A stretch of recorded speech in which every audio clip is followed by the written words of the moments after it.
We got some breaking Honda news to talk about today. I'm very excited to share it with you. And this is a huge month for Honda. If we go over to their news page, this is going to be happening in, well, today's the 8th at the time of this recording. So happening tomorrow. I will be getting this information sometime today, and I'll break it to you guys tomorrow, the 9th, 10:30 a.m. Pacific time. So what is that? 1 o'clock p.m., 1:30 p.m. Eastern time, and they'll be showing a new series of electric vehicles, and that's going to be kind of the theme of today's talk. Now, before the end of the month, the 17th, I'm going to be on a press conference call with Honda and other journalists, and Honda's going to talk about their sales in 2023, what they're expecting in 2024 and beyond, and their electrification strategy. Now, we know they're doing pretty well as a company, right? They're up to 33% in 2023. They had a really rough 2022, but all they're firing on all cylinders at this point in time as we head into 2024. New releases coming out like the ZDX and the Prologue, but what we're talking about today is something on a scale that Honda's never invested in before. So grab your snacks and drinks, buckle in, and let's get into it. Nikkei Asia is breaking this, and Honda is weighing a $14 billion plan and plant or two. We'll figure out as this information solidifies in the coming days. I would assume it's going to be in the coming days because I have that press conference on the 17th. So if we're hearing about this about a week early, then this sort of information could be given to us during that press briefing, I guess you could say, media press briefing on the 17th. So stay tuned. But in the meantime, we got this great breaking news article from Nikkei Asia where Honda is going to be investing potentially in Canada, an all-time high investment like we've never seen before. So Honda is considering building an electric vehicle plant in Canada. Now, what does Honda Canada Manufacturing produce? It's a Civic sedan. Now, this is an outdated website. It looks like they haven't updated in a while, obviously, but the Civic Coupe used to be produced there, and I believe the Civic Si is produced at the Alliston, Ontario plant. And then, of course, the CR-V is built up there as well. They produce the 2-liter engines that we see in the Civic, the HR-V.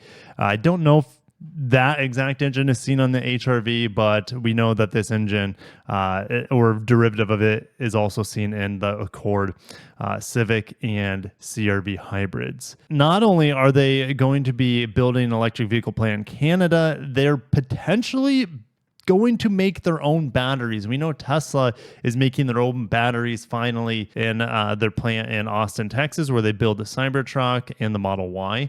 But they still heavily rely on Panasonic to provide those batteries for them. $14 billion or about 2 trillion yen, making it one of the Japanese automakers' largest investments ever as it hopes to catch US and European rivals in EV production. Now, they haven't picked a site yet, but it looks like it's going to be in Ontario, and it could be right next to their Alliston, Ontario plant. Now, if you're wondering where that's at, pulling it up on the map, it's very much within the United States, southern-wise, right here next to Toronto.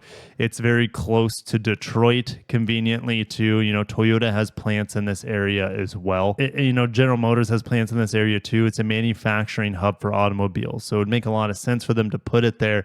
And, Honda also has lots of plants in Ohio. So that would synergize well with what they have going on just south of the border and across Lake Erie here. Now, by the end of 2024, it sounds like Honda will have decided on where they're going to build, and the new facility could go online as early as 2028.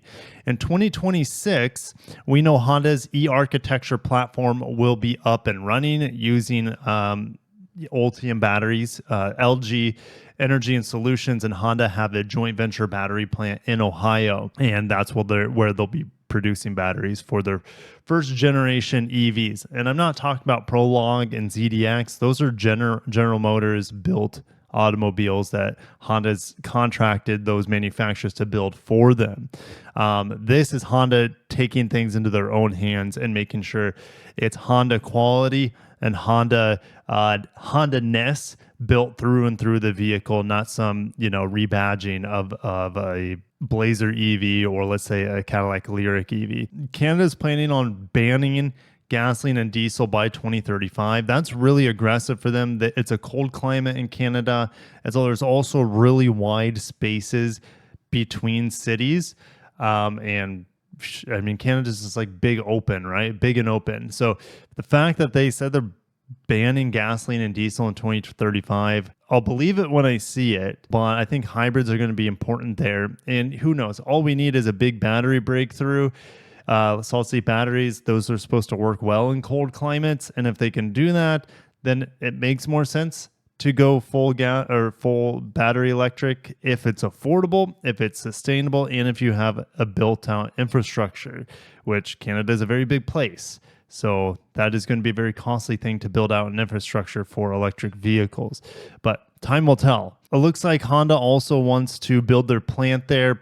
One of the reasons is that energy is highly renewable in Canada. So that is, I guess, a good thing. So they're producing vehicles as cleanly as possible. Now, Honda sells 40% of its vehicles in North America. It's probably right up with their Chinese market share. They're also big in Southeast Asia too.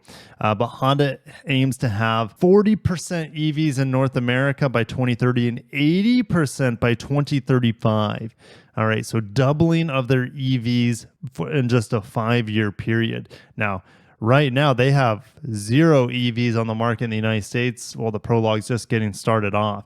So they're going from 0% market share to 40% market, or not market share, but percentage of their volume anyways, from 2024 to 2030. It'll be interesting to see if that actually happens. Honda has a really good hybrids, and I feel like they've just dusted the surface on making their hybrids more mainstream. With the Accord hybrid, the CR-V hybrid, now we get the Civic hybrid, and hopefully next year in 2025 or before, fingers crossed, we get the HR-V hybrid. Honda hasn't even shown us much for plug-in hybrids outside the Clarity in the United States, so I feel like they need to tap that market, especially before they give us full battery electric variants, and they also need to electrify their large platform vehicles, the Pilot, the Odyssey, the Passport, and the Ridgeline, in my opinion, before they come out with electric variants of them. I think that would do better for their company, but time will tell. Honda plans to mass produce batteries in the U.S. state of Ohio starting in 2025. Like I said, their new platform vehicles come online in 2026 in the state of Ohio. And remember, we will learn more about this in tomorrow, their new series of electric vehicles.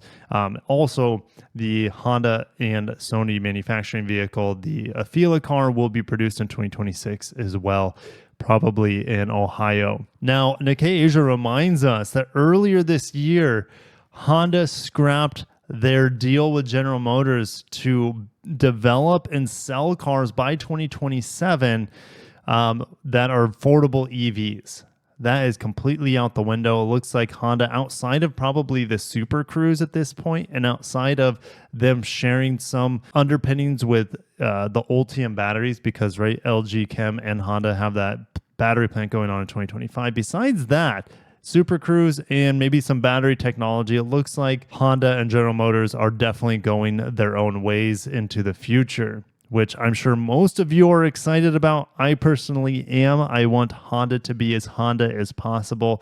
And if I wanted a General Motors vehicle, I'd just go buy a General Motors vehicle. But that's just me. I'll see you guys down below on your opinions on Gundam, is what I used to call it, General Motors and Honda, but that relationship has fallen apart, so I don't use it anymore. They also remind us that the current administration wants half of new vehicles sold in the United States to be battery electric. But if there's an administration change and rules changing, that might not happen. But despite what the federal government does, you're still going to have some very aggressive electrification states like California, Washington, Oregon, New York. I think Jersey's in there, Virginia, et cetera, et cetera. There's quite a few of them. They want to ban gas cars by 2035. So that will be interesting to see how that works out. And these, like California, if California is going to do that, then Honda, with their headquarters in California, they absolutely need to have some very good electric vehicles in the pipeline. Also, another reason why Honda is choosing Canada, other than logistics reasons, for tax credit reasons, they need to have their EV cars built in North America, and their battery sourced from reliable sources, not including China, essentially. So that's probably why they kind of want to start building their own batteries, is to make sure that they have full control over the EV tax credit situation. But the EV tax credits go defunct in 2030, for my understanding. That could change, but at least the way it is right now, tax credits could end in 2030, and legislation's always changing on tax credits. I think there's just a handful of vehicles now starting in 2024 with the new rules that there's just a handful of EVs that qualify for the EV tax credit now. So it's crazy. It's always changing. Another reason why they would pick Canada is, well, Canada's rich in minerals. So they have lithium in Canada. They also have a ton of phosphate. So that could really help produce affordable batteries with lithium ion phosphate batteries. So Canada, a wealth of renewable energy, a wealth of materials and minerals that are needed to build batteries. And they also are providing tons of tax incentives to Honda to make vehicles there. And also their vehicles will qualify for the EV tax credit since they're built in North America and Canada. So there's a ton of reasons why Honda is picking Canada.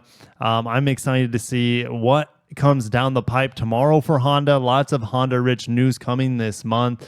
I can't wait to drive the Prologue to see how good it is. I've heard good things about Blazer EV, as long as people haven't run into it bricking itself due to terrible software and awful charging software too. So it'll be interesting. Hopefully Honda, one thing that could save Honda from the terrible issues that is plaguing the Lyriq as well as the Blazer EV is that Honda is using slightly different software, to my understanding, a smaller screen, and that allows them to use Apple CarPlay and Android Auto. So they're not on the newest software, which seems to be the biggest issue with the Blazer EV. But anyways, I'm going to end it there. Thank you guys for watching. Make sure you're subscribed. Tons of Honda news coming.